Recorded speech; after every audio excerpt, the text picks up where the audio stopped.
ಅದಕ್ಕೆ ಯಾಕೆ ಎಷ್ಟೊಂದು ಕೋಪ ಮಾಡ್ಕೊಳ್ತಿದ್ದೆ ಬ್ರೋ? ಮಾತಾಡ್ಬೇಡ ನೀನು.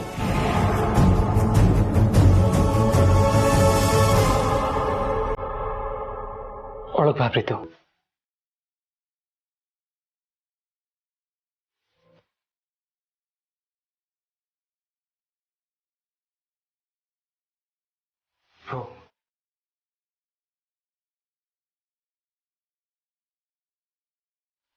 ಸಾರಿ ಪ್ರೀತು.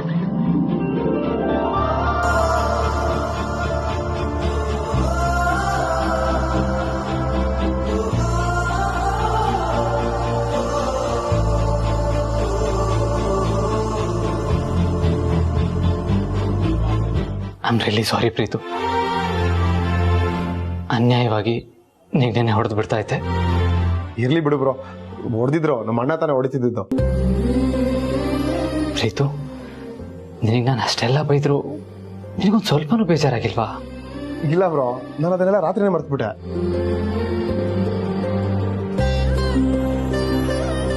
ಸದ್ಯ ನಿಂಗೆ ಸಮಾಧಾನ ಆಯ್ತಲ್ಲ, ಅಷ್ಟು ಸಾಕು. ಸರಿ ಹೊಡೋಣ. ಎಲ್ಲಿಗೆ? ನಮ್ಮ ಮಾಮೂಲಿ ಐಸ್ ಕ್ರೀಮ್ ಮಾಡಕ್ಕೆ. ಚಿಕ್ಕ ವಯಸ್ಸಿಂದನೂ ನಾನು ಜಗಳ ಆದ್ಮೇಲೆ ಕಾಂಪ್ರಮೈಸ್ ಅಲ್ಲೇ ತಾನೆ ಹೋಗ್ತಿದ್ದು. ಹೌದು ಪ್ರೀತು,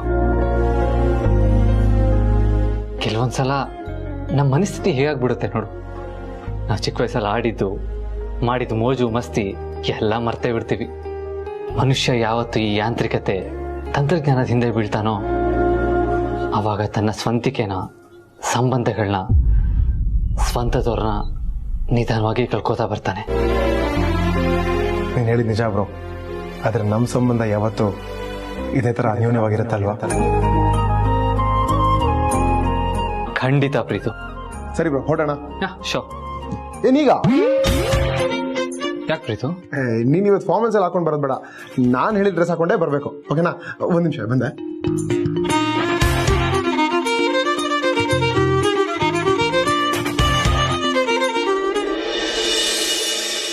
ಗಣಿ ಗಣಿ ಗಣಿ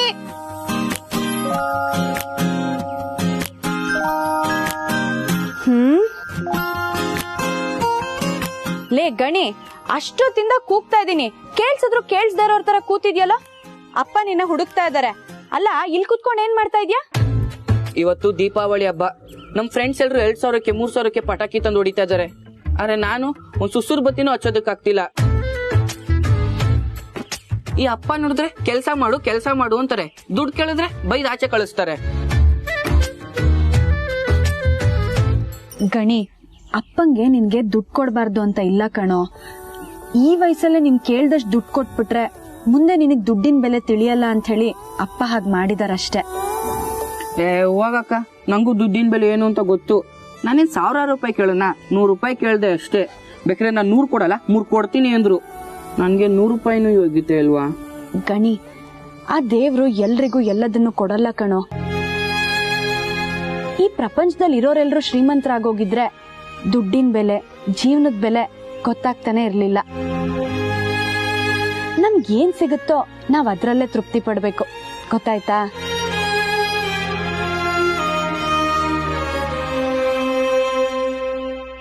ಸರಿ ಇರು, ಬಂದೆ.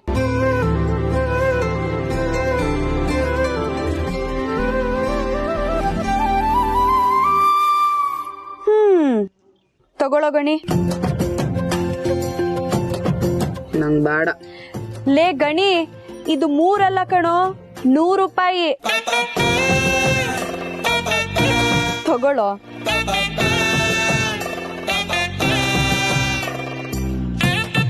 ನೋಡ್ದ್ಯಾ ನಿನ್ ಮುಖದಲ್ಲಿ ಎಷ್ಟು ಖುಷಿ ಕಾಣಿಸ್ತಿದೆ ಅಂತ? ಇದನ್ನೇ ಕಣೋ ಗಣಿ ನಾವ್ ಪಡ್ಕೊಂಡ್ ಬಂದಿರೋದು. ಜೀವನದಲ್ಲಿ ದುಡ್ಡಿಗಿಂತ ಮುಖ್ಯವಾದದ್ದು ಸಂತೋಷ. ಸರಿ ಅಕ್ಕ, ನಾನು ಈಗ್ಲೇ ಹೋಗಿ ಪಟಾಕಿ ತಂದು ಮನೆ ಮುಂದೆ ಒಡೆದ್ ಬಿಸಾಕ್ಬಿಡ್ತೀನಿ. ಗಣಿ, ಸುಸುರ್ ಬತ್ತಿ ತರ ಪಟಾಕಿ ಮಾತ್ರ ತಗೊಂಡ್ ಬಾ. ಈ ಡಮ್ ಡಮ್ ಅಂತ ಸದ್ ಮಾಡೋದು, ಹಾಗೆ ಹೊಗೆ ಬರೋ ಪಟಾಕಿಗಳನ್ನೆಲ್ಲ ತರಬಾರ್ದು. ಅದ್ರಿಂದ ನಮ್ಮ ಆರೋಗ್ಯನೂ ಕೆಡುತ್ತೆ, ಪರಿಸರನೂ ಹಾಳಾಗುತ್ತೆ. ಬರೀ ನಾವ್ ಚೆನ್ನಾಗಿರೋದಷ್ಟೇ ಅಲ್ಲ ಗಣಿ, ನಮ್ ಸುತ್ತಮುತ್ತಲಿನ ಪರಿಸರನೂ ಚೆನ್ನಾಗಿಟ್ಕೋಬೇಕು. ಅರ್ಥ ಆಯ್ತಾ? ಸರಿ.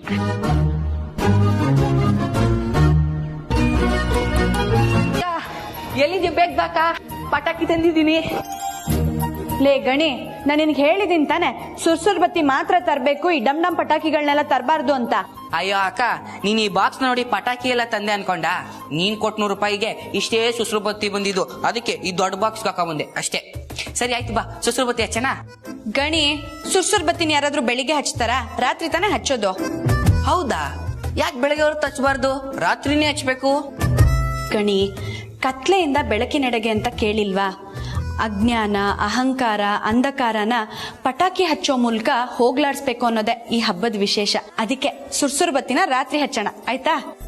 ಆಯ್ತು, ಹಾಗೆ ಮಾಡೋಣ. ಇವಾಗ ಹಬ್ಬಕ್ಕೆ ಏನ್ ವಿಶೇಷವಾದ ಅಡ್ಗೆ ಮಾಡ್ತೀಯಾ? ಒಬ್ಬಟ್ಟು ಪಾಯಸ ಮಾಡ್ತೀನಿ. ಅಕ್ಕ, ಪ್ರತಿ ವರ್ಷ ಈ ಹಬ್ಬ ಬಂದಾಗೆಲ್ಲ ಅದೇ ಅಡ್ಗೆ ಮಾಡ್ತೀಯಾ? ಏನಾದ್ರು ಬೇರೆ ಸಿಹಿ ತಿಂಡೆ ಮಾಡೆ. ಗಣಿ, ಒಬ್ಬಟ್ಟನ್ನೇ ಯಾಕೆ ಮಾಡ್ತಾರೆ ಅಂತ ಹೇಳ್ತೀನಿ, ಕೇಳಿಸ್ಕೊ. ಹೇಳಿ ಕೇಳಿ ಇದು ಚಳಿಗಾಲ, ಪಿತ್ತ ಜಾಸ್ತಿ ಆಗೋ ತರ ಇರುತ್ತೆ. ಅದಕ್ಕೆ ಬೇಳೆ ಜೊತೆ ಬೆಲ್ಲ ಸೇರಿಸಿ ಒಬ್ಬಟ್ಟು ಮಾಡಿ ತಿನ್ನೋದ್ರಿಂದ ಪಿತ್ತ ಹದ್ಬಸ್ತಲ್ಲಿರುತ್ತೆ. ಅದಕ್ಕೆ ಹೆಚ್ಚಿನ ಮನೆಗಳಲ್ಲಿ ಇವತ್ತು ಒಬ್ಬಟ್ಟೆ ಮಾಡ್ತಾರೆ. ಹಾಗೆ ಈ ಹಬ್ಬದ ದಿನ ಎಣ್ಣೆ ಸ್ನಾನ ಮಾಡೋದಕ್ಕೂ ಕಾರಣ ಇದೆ. ಏನು? ಗಣಿ, ಈ ಚಳಿಗಾಲದಲ್ಲಿ ಚರ್ಮ ಬಿರುಕ್ ಬಿಡುತ್ತೆ. ಅದಕ್ಕೆ ಎಣ್ಣೆ ಸ್ನಾನ ಮಾಡಿದ್ರೆ ಚರ್ಮದ ಆರೈಕೆನೂ ಮಾಡ್ದಾಗತ್ತೆ, ಮುಖದ ಕಾಂತಿನೂ ಕಾಪಾಡ್ಕೋಬಹುದು. ಓ ಹೌದಾ? ಈ ಹಬ್ಬದಿಂದ ಇಷ್ಟೆಲ್ಲ ವಿಶೇಷ ಇದೆಯಾ? ನಂಗೆ ಗೊತ್ತೇ ಇರ್ಲಿಲ್ಲ. ಈಗ ಗೊತ್ತಾಯ್ತಲ್ವಾ? ಬಾ, ಎಣ್ಣೆ ಹಚ್ತೀನಿ. ಏನು ಎಣ್ಣೆ ಹಚ್ತೀಯಾ? ಆ ಕೆಲ್ಸ ಮಾತ್ರ ಮಾಡ್ಬೇಡ, ನಂಗದು ಇಷ್ಟ ಆಗಲ್ಲ. ಇಷ್ಟದ ಪ್ರಶ್ನೆ ಅಲ್ಲ ಗಣಿ, ತಲೆಗೆ ಎಣ್ಣೆ ಹಚ್ಚೋದ್ರಿಂದ ಕೂದಲು ಚೆನ್ನಾಗಿ ಬೆಳೆಯುತ್ತೆ. ಬಾ. ಅಯ್ಯೋ ಹೂವಾಗಕ್ಕ, ಎಷ್ಟ್ ಬೆಳ್ಸಿದ್ರೇನು, ಕೊನೆಗೆ ಚಿಕ್ಕದಾಗ ತಾನೆ ಕಟಿಂಗ್ ಮಾಡ್ಸೋದು, ಏನ್ ಇಷ್ಟು ಉದ್ದ ಕೂದಲು ಬಿಡೋದಕ್ಕಾಗುತ್ತಾ? ಈಗ ಮಾತಾಡಿದ್ ಸಾಕು, ಬಾ, ಎಣ್ಣೆ ಹಚ್ತೀನಿ. ನಾನು ಎಣ್ಣೆ ಹಚ್ಕೊಳ್ಳಲ್ಲ. ಲೇ ಗಣಿ, ಯಾಕೋ? ನಾನು ಹೇಳ್ದೈತೆ ಎಣ್ಣೆ ಲೇ ಗಣಿ, ನಿಂತ್ಕೊಳ್ಳು.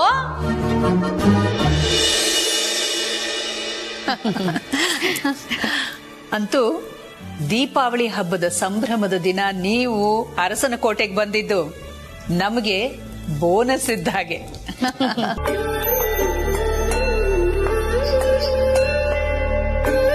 ಈ ಸಂಭ್ರಮದಲ್ಲಿ ನೀವು ಎಲ್ಲ ಭಾಗವಹಿಸಿ, ಆದ್ರೆ ಮನೆ ಕೆಲಸದವರಾಗಿ ಅಲ್ಲ, ನಮ್ಮ ಮನೆಯ ಸದಸ್ಯರಾಗಿ.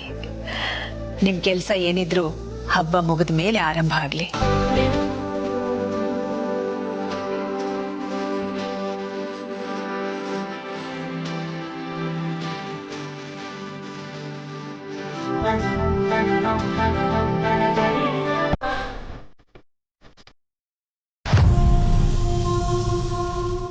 ಅಕ್ಕ, ಈ ವರ್ಷ ಹಬ್ಬಕ್ಕೆ ಗಂಡ್ಮಕ್ಳಿಗೆಲ್ಲ ಎಣ್ಣೆ ಹಚ್ಚೋದಕ್ಕೆ ಟೆರೆಸ್ ಮೇಲೆ ಸಿದ್ಧತೆ ಮಾಡ್ತೀನಕ್ಕ.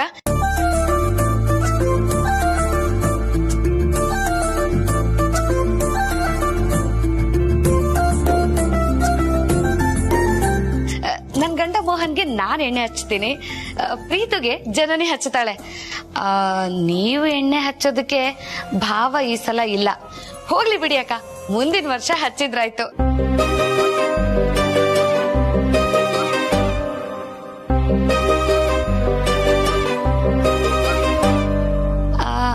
ಆದಿತ್ಯನ್ಗೆ ಯಾರಕ್ಕ ಎಣ್ಣೆ ಹಚ್ತಾರೆ?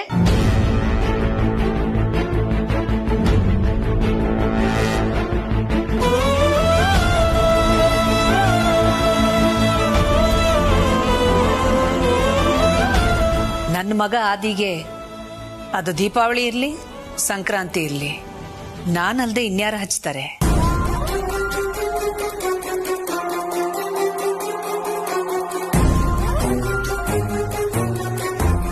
ಆದ್ರೆ ಹೋದ್ಸಲ ಸಂಕ್ರಾಂತಿಗೆ ನೀವೆಲ್ಲಕ್ಕ ಆದಿಗೆ ಎಣ್ಣೆ ಹಚ್ಚದ್ರಿ?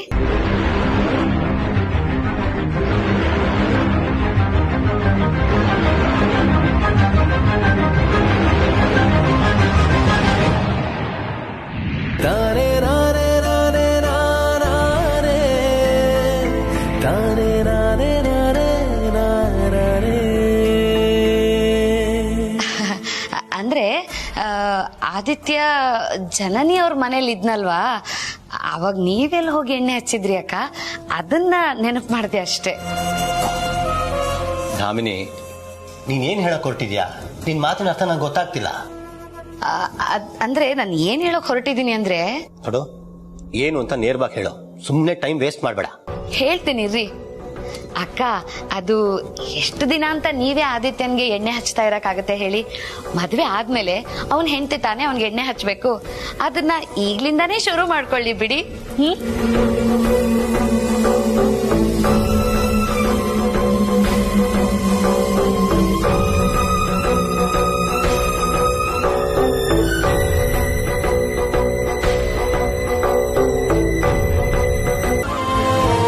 ನಿನಗೆ ಗೊತ್ತಲ್ವಾ ಈ ಕೆಚ್ಚೆನ ನಾನು ಎಷ್ಟು ಇಷ್ಟಪಡ್ತೀನಿ ಅಂತ. ಇವತ್ತಿಗೆ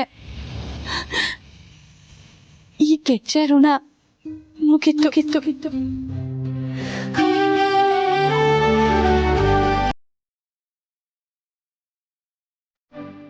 ಅವ್ರ ಕೈಯಲ್ಲಿ ತಾಳಿ ಕಟ್ಟಿಸ್ಕೊಂಡ್ರು. ಅವ್ರ ಹೆಂಡತಿಯಾಗೋ ಋಣನ ಪಡ್ಕೊಂಡ್ ಬಂದಿಲ್ಲ ಹೂವೆ. ಕಡೆ ಪಕ್ಷ ಅವ್ರನ್ನ ಯಜಮಾನ್ರು ಅಂತ ಕರೆಯೋಣ ಅನ್ಕೊಂಡ್ರು. ನನ್ ಮನಸ್ಸು ಒಪ್ತಾ ಇಲ್ಲ. ನೀನೇ ಹೇಳು, ಮನ್ಸ್ ಹೇಳೋ ಮಾತನ್ನ ಕೇಳ್ಬೇಕು ತಾನೆ. ಇನ್ಮೇಲೆ ನನ್ ಮನ್ಸನ್ನ ಗಟ್ಟಿ ಮಾಡ್ಕೊಂಡು ಇದ್ಬಿಡ್ತೀನಿ. ಎಷ್ಟೇ ಆದ್ರೂ ನಾನು ಈ ಮನೆ ಕೆಲ್ಸದವಳಲ್ವಾ. ನಾನು ಎಲ್ಲಿರ್ಬೇಕೋ ಅಲ್ಲೇ ಇರ್ಬೇಕು. ಇನ್ಮೇಲೆ ನಾನು ಯಜಮಾನ್ರ ಮುಂದೆ ಹೋಗಲ್ಲ. ಅವರಿಂದ ದೂರ ಇರೋ ಪ್ರಯತ್ನ ಮಾಡ್ತೀನಿ.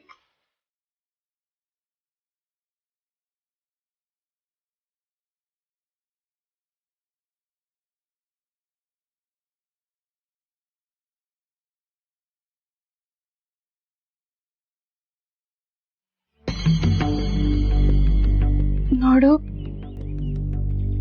ಇದನ್ನ ನಿನ್ ಮಡ್ಲಿಗೆ ಹಾಕ್ತಾ ಇದ್ದೀನಿ. ಈ ಕೆಚ್ಚನ ಜೋಪಾನವಾಗಿ ನೋಡ್ಕೋ.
ಈ ಹಾಳಾದವಳು ಹಬ್ಬದ ದಿನಾನು ಇಷ್ಟೊತ್ತಾದ್ರೂ ಕೆಲ್ಸಕ್ಕೆ ಬಂದಿಲ್ವಲ್ಲ. ಇವಳು ಹೆಂಗ್ ಹೊಡಿಬೇಕು ಅಂದ್ರೆ,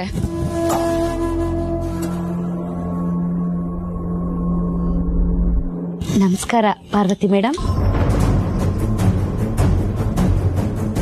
ಏನು ಹಬ್ಬದ ದಿನ ಬೆಳಗ್ಗೆ ಅದು ಈ ಗಿಡದ ಮುಂದೆ ಕುತ್ಕೊಂಡು ಏನೋ ಮನ್ಸಲ್ಲಿ ಶೋಕಗೀತೆ ಹಾಡ್ತಿರೋ ತರ ಇದೆ. ಅದ್ ಯಾವ ಶೋಕಗೀತೆ ಅಂತ ನಮ್ಗೆ ಹೇಳಿದ್ರೆ ನಾವು ಸ್ವಲ್ಪ ಕೇಳಿ ಆನಂದ ಪಡ್ತೀವಿ. ಅಲ್ಲ, ಏನಾದ್ರೂ ಸೀಕ್ರೆಟ್ ಇದ್ರೆ ನೀವು ನನ್ನ ಹತ್ರ ಹೇಳ್ಬೋದು. ನಾನು ಯಾರ ಹತ್ರನೂ ಬಾಯ್ ಬಿಡಲ್ಲಪ್ಪ. ಆ ಥರ ಎಲ್ಲ ಏನೂ ಇಲ್ಲ ಮೇಡಮ್. ಮತ್ತ್ಯಾಕೆ ಹಬ್ಬದ ದಿನ ಮಾಡೋ ಕೆಲ್ಸ ಎಲ್ಲ ಬಿಟ್ಬಿಟ್ಟು ಇಲ್ಲಿ ಬಂದ್ ಕುತ್ಕೊಂಡು ಟೈಮ್ ವೇಸ್ಟ್ ಮಾಡ್ತಿದ್ಯಾ? ನಿನ್ನ ಕರೆಯಕ್ಕೆ ನಾನ್ ಬೇರೆ ಬರ್ಬೇಕಾ? ಮನೇಲಿ ಪೂಜೆ ಇತ್ತು, ಅದಕ್ಕೆ ಸ್ವಲ್ಪ ತಡ ಆಯ್ತು ಮೇಡಮ್. ಓಹ್, ಸ್ವಂತ ಮನೆ ಅನ್ಕೊಂಡ್ಬಿಟ್ಟಿದ್ದಾಳೆ. ಅಲ್ಲಿ ಎಲ್ರೂ ಕಾಯ್ತಿದ್ದಾರೆ, ತಲೆಗೆ ಹಚ್ಚೋದಕ್ಕೆ ಎಣ್ಣೆ ತಗೊಂಡ್ಬಾರೆ. ಸಣ್ಣ ವಿಷಯಕ್ಕೆ ಇವಳನ್ನ ಕರೆಯಕ್ ನಾನೇ ಬರ್ಬೇಕು. ನನ್ನ ಕರ್ಮ. ಇವಳು ಬಂದಾಗಿಂದ ಇವಳೇ ಕೆಲ್ಸದವಳು, ಇವಳಿ ಕೆಲ್ಸ ಹೇಳಕ್ ನಾನೊಬ್ಳು ಕೆಲ್ಸದವಳು. ಲೇ ಪಾರ್ವತಿ, ನಿನಗೇನ್ ಮೈ ಮೇಲೆ ಪ್ರಜ್ಞೆ ಇಲ್ವೇನೆ? ಗಂಡನ್ಗೆ ಹೆಂಡತಿ ಮೈ ತುಂಬಾ ಎಣ್ಣೆ ಹಚ್ಚೋ ತರ ನೀನ್ ಎಣ್ಣೆ ಹಚ್ಚುತ್ತಾ ಇದೆಯಲ್ಲೇ?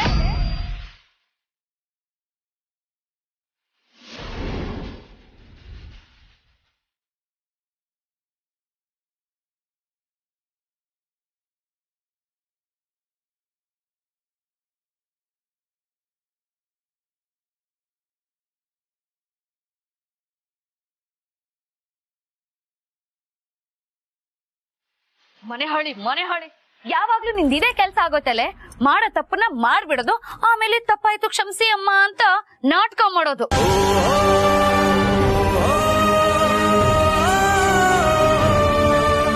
ಲೇ, ನಾನು ಇಷ್ಟೊಂದು ಗಂಟ್ಲು ಹರ್ಕೊಂಡು ಮಾತಾಡ್ತಿದ್ದೀನಿ, ನನ್ಗೇನು ಸಂಬಂಧನೇ ಇಲ್ಲ ಅನ್ನೋ ನಿಂತ್ಕೊಂಡಿದ್ಯಲೆ ನಿನ್ನ. ದಾಮಿನಿ,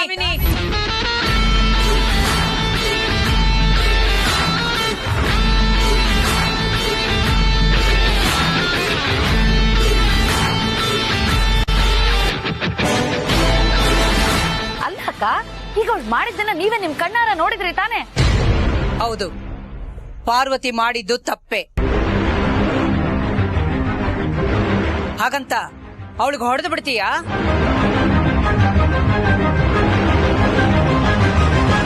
ಅವಳು ಕೇವಲ ಕೆಲಸದವಳಲ್ಲ,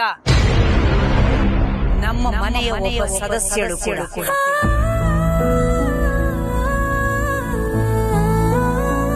ಅಲ್ಲಕ್ಕ, ಪಾರ್ವತಿ ಮನಸ್ಸು ನಿಷ್ಕಲ್ಮಶವಾದದ್ದು. ಯಾವುದೋ ಯೋಚನೆಯಲ್ಲಿ ಈ ರೀತಿ ಮಾಡಿದಾಳೆ ಅಷ್ಟೇ. ಪಾರ್ವತಿ, ಕೊಡಮ್ಮ ಇಲ್ಲಿ ಎಣ್ಣೆನ, ನಾನು ಹಚ್ತೀನಿ.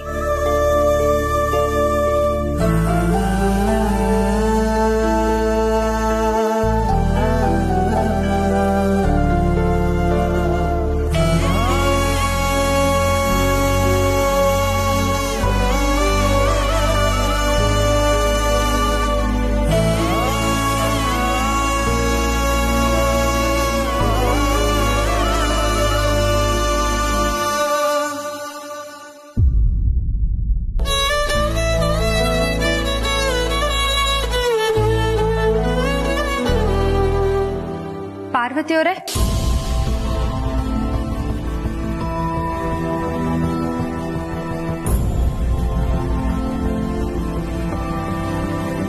ನಿನ್ನೆಯಿಂದ ನಿಮ್ಮನ್ನು ಗಮನಿಸ್ತಾ ಇದ್ದೀನಿ. ಯಾಕೋ ಒಂಥರ ಇದ್ದೀರಲ್ಲ. ಮನ್ಸಲ್ಲಿ ಏನೋ ಯೋಚನೆ ಇದ್ರು ಯಾರ ಹತ್ರನೂ ಹೇಳ್ಕೊಳೋದಿಕ್ಕಾಗದೆ ಒದ್ದಾಡ್ತಿದ್ದೀರಾ ಅನ್ಸುತ್ತೆ. ಏನಾಯ್ತು? ಹಾಗೇನಿಲ್ಲ ಜನನಿಯವ್ರೆ. ನಿಮ್ ಮನ್ಸು ಎಂತದು ಅಂತ ನನಗ್ ಗೊತ್ತಿಲ್ವಾ ಪಾರ್ವತಿಯವರೇ? ನನ್ನ ಹತ್ರನೂ ಹೇಳ್ಕೊಳಲ್ವಾ?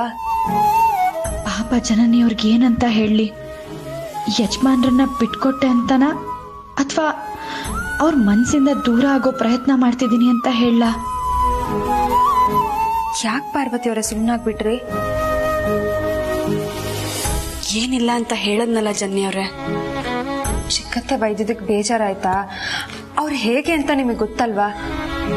ಅವ್ರು ಬೈದಿದ್ರಲ್ಲಿ ತಪ್ಪೇನಿದೆ? ನಾನ್ ಮೈ ಮರೆತು ತಪ್ಪು ಮಾಡಿದ್ದಕ್ಕೆ ತಾನೆ ಅವ್ರು ನನ್ನ ಬೈದಿದ್ದು. ಅದನ್ನೇ ನಾನು ನಿಮಗೆ ಕೇಳ್ತಾ ಇರೋದು. ನಿಮ್ ಮನ್ಸಲ್ಲಿ ಏನಿದೆ? ಯಾಕೆ ಹೇಗಿದ್ದೀರಾ? ಏನೂ ಇಲ್ಲ ಅಂತ ಹೇಳದ್ನಲ್ಲ ಜನನಿಯವ್ರೆ. ಸರಿ, ತಗೊಳ್ಳಿ ಇದನ್ನ. ಏನಿದು? ಈ ದೀಪಾವಳಿಗೆ ನಾನು ನಿಮ್ಗೋಸ್ಕರ ತರಿಸಿರೋ ಸೀರೆ. ಒಂದೇ ಕಲರ್ ತರಿಸಿದ್ದೀನಿ. ಈ ಲಕ್ಷ್ಮೀ ಪೂಜೆಗೆ ಇಬ್ರು ಒಂದೇ ತರ ಸೀರೆ ಉಟ್ಕೊಳ್ಳೋಣ. ದಯವಿಟ್ಟು ಬೇಜಾರು ಮಾಡ್ಕೋಬೇಡಿ, ನನಗೆ ಈ ಸೀರೆ ಬೇಡ. ಯಾಕೆ? ಅದು ಹಬ್ಬಕ್ಕೆ ನಮ್ಮ ಅಪ್ಪ ಕೊಡ್ಸಿರೋ ಬಟ್ಟೆ ಹಾಕೊಂಡಿದ್ದೀನಿ. ಅದೇ ಸಾಕು. ಅದ್ ಹೇಗಾಗುತ್ತೆ ಪಾರ್ವತಿಯವರೇ? ನಮ್ಮಿಬ್ರು ಸಂಬಂಧ ಎಷ್ಟು ಚೆನ್ನಾಗಿದೆ ಅಂತ ಎಲ್ರಿಗೂ ಗೊತ್ತಾಗ್ಬೇಕು. ಹಾಗೆ ನಮ್ಮಿಬ್ರು ಮಧ್ಯೆ ಯಾವುದೇ ಭೇದ ಭಾವ ಇರಬಾರ್ದು ಅಂತ ಒಂದೇ ತರ ಸೀರೆಗಳನ್ನ ತರ್ಸಿದೀನಿ. ಎಷ್ಟು ಇಷ್ಟಪಟ್ಟು ತರ್ಸಿದೀನಿ ಗೊತ್ತಾ ಪಾರ್ವತಿಯವರೇ? ನಾವಿಬ್ರು ಒಂದೇ ತಾಯಿ ಹೊಟ್ಟೆಲ್ ಹುಟ್ಲಿಲ್ಲ ಅಂದ್ರು ಈಗ್ಲೂ ಅಕ್ಕ ತಂಗಿರ್ ತರ ಅನ್ಯೋನ್ಯವಾಗಿದ್ದೀವಿ. ಮುಂದಿನ ಜನ್ಮ ಅಂತ ಇದ್ರೆ ನಾವಿಬ್ರು ಅಕ್ಕ ತಂಗಿರಾಗೆ ಹುಟ್ಟೋಣ. ಈಗ್ಲೂ ನಿಮ್ಮನ್ನ ಬಾಯಿ ತುಂಬಾ ಅಕ್ಕ ಅಂತ ಕರಿಬೇಕು ಅನ್ಸುತ್ತೆ ಗೊತ್ತಾ? ಬರೀ ಬಾಯಿ ಮಾತಲ್ಲಿ ಕರೆಯೋದ್ರಿಂದ ನಾವಿಬ್ರು ನಿಜವಾಗ್ಲೂ ಅಕ್ಕ ತಂಗಿರಾಗಕ್ಕಾಗತ್ತಾ? ನೀವು ಈ ಮನೆ ಸೊಸೆ ಅನ್ನೋದನ್ನ ಮರಿಬೇಡಿ. ನಿಮ್ ಯೋಗ್ಯತೆಗೆ ನಾನ್ ನಿಲ್ಲೋದಕ್ಕಾಗತ್ತಾ? ಈ ರೀತಿ ಬೋನಸ್ ಕೊಡ್ತಾ ಇರೋದು ನನ್ ಮನ್ಸಿಗೂ ಏನೂ ಸಮಾಧಾನ ಇಲ್ಲ. ಆದ್ರೆ ಈ ಕಷ್ಟದ ಪರಿಸ್ಥಿತಿ ಮುಂದಿನ ವರ್ಷ ಇರಲ್ಲ ಅನ್ಕೋತೀನಿ. ಯಾಕಂದ್ರೆ ಜೀವನ ಬದಲಾಗ್ತಾ ಇರುತ್ತೆ. ಕಾಲಚಕ್ರದ ಏಳು ಬೀಳಿಗೆ ನಾವೆಲ್ಲರೂ ಸಿಗ್ತಾನೆ ಇರ್ತೀವಿ. ಒಳ್ಳೇದು ಕೆಟ್ಟದನ್ನೆಲ್ಲ ಎದುರಿಸ್ತಾನೆ ಇರ್ತೀವಿ. ಆದ್ರೆ ಜೀವನ ಮುಂದುವರಿತಾನೆ ಇರ್ಬೇಕಲ್ಲ, ಅದು ಅನಿವಾರ್ಯ. ಅಮ್ಮ ಹೇಳ್ತಾ ಇರೋದು ನನಗೂ ಅನ್ವಯಿಸುತ್ತೆ. ನನ್ನ ಹಣೆ ಬರದಲ್ಲಿ ಆ ಕಣ್ಣಿನ ಹುಡುಗಿ ಸಿಗ್ತಾಳೆ ಅಂತ ಬರ್ತಿದ್ರೆ ಸಿಕ್ಕೇ ಸಿಗ್ತಾಳೆ. ಈಗ ಅವಳಿಗೋಸ್ಕರ ಅಪ್ಸೆಟ್ ಆಗೋಕ್ಕಿಂತ ಪ್ರತಿ ವರ್ಷದ ತರ ಈ ದೀಪಾವಳಿ ಹಬ್ಬದಲ್ಲೂ ಮನೆಯವ್ರ ಜೊತೆ ಬೆರೆತು ಹಬ್ಬ ಆಚರಿಸ್ತೀನಿ. ಸರಿ ಮೇಡಮ್, ನಾನೇನು ಹೊರಡ್ತೀನಿ. ಬೋನಸ್ ಕೊಟ್ಟಿದ್ದಕ್ಕೆ ಎಲ್ಲರೂ ಪರವಾಗಿ ನಿಮಗೆ ಧನ್ಯವಾದಗಳು ಮೇಡಮ್. ನಮಸ್ಕಾರ. ಬೋನಸ್ ನನಗೆ ಕೊಡಲ್ವಾ ಮೇಡಮ್?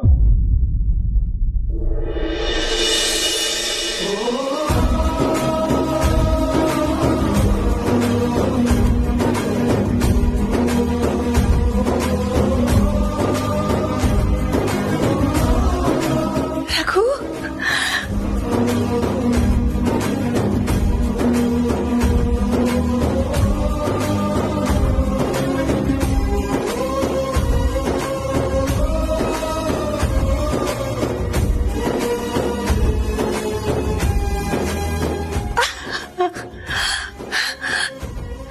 ರಘು ಇಲ್ಲ,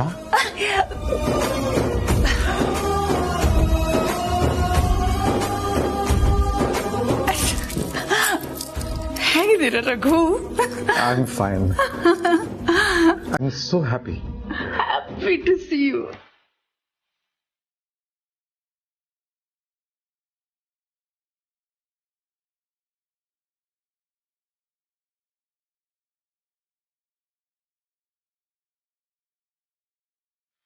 Bless you, Lord, Dad.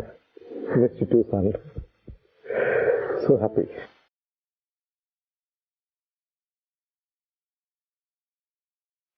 ಹೇಗಿದೆಯಾ ಅಗ್ಲಿ? ಚೆನ್ನಾಗಿದ್ದೀನಪ್ಪ. ನೀವು ಹೇಗಿದ್ದೀರಾ? ಲವ್ಲಿ. ಅಣ್ಣ, ನೀವು ಬಂದಿದ್ದು ದೀಪಾವಳಿಗೆ ಬೆಳಕು ಬಂದಾಗಾಯ್ತು. ಮಿಸ್ ಯು ಅಣ್ಣ. Miss you too. ಅಣ್ಣ, ಅತ್ತಿಗೆ ನಿಮ್ಮನ್ನ ಎಷ್ಟು ಮಿಸ್ ಮಾಡ್ಕೊಂಡಿದ್ರು ಗೊತ್ತಾ? ಯಾವಾಗ್ಲೂ ನಿಮ್ದೇ ಧ್ಯಾನ. ಭಾವ ಚೆನ್ನಾಗಿದ್ದೀರಾ? ಸೂಪರ್. ದಮ್ನಿ, ಜನನಿ, ಪಾರು ಹೇಗಿದ್ದೀರಾ? ಚೆನ್ನಾಗಿದ್ದೀನಿ ಭಾವ. ನಮಸ್ತೆ ಸರ್. ನಮಸ್ತೆ. ಹೇಗಿದ್ದೀರಾ ಸರ್? ಸೂಪರ್. ನೀವು? ಚೆನ್ನಾಗಿದ್ದೀನಿ ಸರ್. ಮೇಡಮ್, ನಾನು ಬರ್ತೀನಿ ಸರ್. ರಘು, ಬನ್ನಿ, ಹಬ್ಬಕ್ಕೆ ರೆಡಿ ಆಗೋರಂತೆ.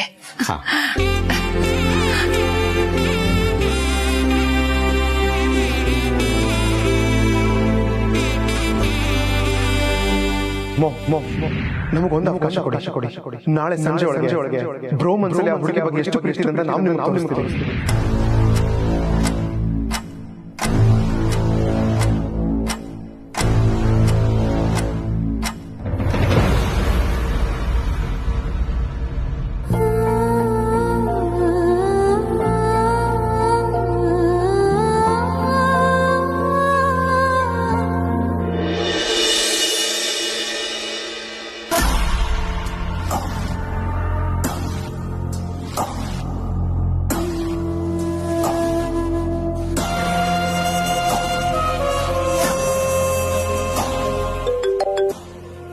ಹಲೋ ಹಲೋ ಗುರೂಜಿ, ಅಲ್ಲ ನಾನು ಏನ್ ಅನ್ಯಾಯ ಮಾಡಿದ್ದೆ ನಿಮ್ಗೆ? ನೀವ್ ಯಾಕೆ ಹಿಂಗ್ ಮಾಡಿದ್ರಿ? ಏನಾಯ್ತು? ಏನಾಯ್ತು ಅಂತ ಬೇರೆ ಕೇಳ್ತಾ ಇದ್ದೀರಲ್ಲ ಗುರೂಜಿ. ಈ ವರ್ಷ ದೀಪಾವಳಿನ ನಿಮ್ ಜೊತೆ ಸೇರ್ಕೊಂಡು ಅದ್ಧೂರಿಯಾಗಿ ಸಂಭ್ರಮಿಸೋಣ ಅಂತ ಅನ್ಕೊಂಡಿದ್ದೆ. ಆದ್ರೆ ನೀವ್ ನೋಡಿದ್ರೆ ಹೇಳ್ದೆ ಕೇಳ್ದೆ ನಿಮ್ ಮನೆಗೆ ಹೋಗಿದ್ದೀರಲ್ಲ, ಯಾಕೆ ಗುರೂಜಿ? ನಾನ್ ಯಾವ ಖುಷಿಗೋಸ್ಕರ ಅಲ್ಲಿರ್ಬೇಕಿತ್ತು? ನನಗೂ ಮನೆ ಅಂತ ಇದೆ, ನಾನು ಇಲ್ಲಿ ಪೂಜೆ ಪುನಸ್ಕಾರಗಳನ್ನ ಮಾಡ್ಬೇಕು. ಅದಕ್ಕೆ ಅತ್ತೆಗೆ ಹೇಳ್ಬಿಟ್ಟು ಬಂದೆ. ನೀವೇನೋ ಅಕ್ಕನ್ಗೆ ಹೇಳೋಗಿದ್ದೀನಿ ಅಂತಿದ್ದೀರಾ, ಆದ್ರೆ ನನಗೊಂದೇ ಒಂದ್ ಮಾತಾದ್ರೂ ಹೇಳಿದ್ರ? ಹೇಳ್ದೆ ಕೇಳ್ದೆ ಹೋಗಿದ್ದೀರಲ್ಲ, ಅಕಸ್ಮಾತ್ ನಿಮ್ ಜಾಗನ ಬೇರೆ ಯಾರಾದ್ರೂ ಆಕ್ರಮಿಸ್ಕೊಂಡ್ಬಿಟ್ರೆ ಏನ್ ಮಾಡೋದು ಗುರೂಜಿ? ಹಾಗಾಗೋದಕ್ಕೆ ನಾನ್ ಅವಕಾಶ ಕೊಡಲ್ಲ. ಆ ಸ್ಥಾನ ಯಾವತ್ತಿದ್ರು ನಂದೆ. ಆದ್ರೂ ನೀವ್ ಈ ಹಬ್ಬದಲ್ಲಿ ನನ್ನ ಜೊತೆ ಇರ್ಬೇಕಿತ್ತು ಗುರೂಜಿ. ನಾನ್ ನಿಮ್ಮನ್ನ ತುಂಬಾ ಮಿಸ್ ಮಾಡ್ಕೋತಾ ಇದ್ದೀನಿ. ನೀವ್ ನನ್ ಜೊತೆ ಇದ್ದಿದ್ರೆ ನನಗ ಆನೆ ಬಾಲ ಬಂದಿರ್ತಿತ್ತು. ಏನಂದ್ರಿ? ಅಲ್ಲ ಅಲ್ಲ ಅಲ್ಲ, ಆನೆ ಬಲ ಬಂದಿರ್ತಿತ್ತು ಗುರೂಜಿ. ಬರ್ತೀನಿ, ಆದಷ್ಟು ಬೇಗ ಬರ್ತೀನಿ. ಈಗ ನಂಗೆ ಸ್ವಲ್ಪ ಕೆಲಸ ಇದೆ. Bye Guruji. Guruji, I miss you Guruji. Guruji ಇದ್ದಿದ್ರೆ ಆ ಪಾರ್ವತಿನ ಚೆನ್ನಾಗಿ ಗೋಳು ಹೊಯ್ಕೋಬಹುದಾಗಿತ್ತು.